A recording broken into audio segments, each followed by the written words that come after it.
এদিকে মুরগির দম ধরে পাকামো, মুরগির সিদ্ধ করে বাজু করে জায়গা দিচ্ছি। আর এদিকে 3 পিস লাউ, 2টা টমাটো দিয়েছি, আর দম বানিয়ে 3টা লেবু, শুকনা লেবু। আর এদিকে পেঁয়াজ রসুন লাল করে মুরগি দিয়েছি।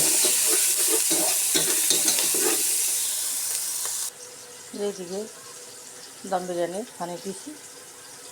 আর এদিকে বুঝে মুরগি ফেটানো গড়িয়ালা 2 পিস মাছ ভাজি করবে। পিসা বেশি ছিল শেষ হলো। হলুদ মরিচ মিক্স মশলা সারা বেশি সবজি কষা লাগে, তেলের উপরে পানিটা টালি দিন। এই যে 3 পিস লাউ আনলাই পেলাম, 1 পিস মুরগি রান্ধি। আর এদিকে বুড়ির ফুলার গোলায় এবং বুড়ির গোলায় দম বিরিয়ানি বানাচ্ছি। ফিশ হবে বেশি লাইক শেয়ার করো, ফিশ হবে বেশি লাইক শেয়ার করো। ফিশ আর এঙ্গেজমেন্ট একদম রান হয়েছে ফিশ। এবার আমি ভুলে গেছি দিয়ে দেখলাম এই যে সাদা ভাত, 2 পিস মাছ ভাজি করছি এখানে রানিউতে মাছ ভাজিতে দেখছি।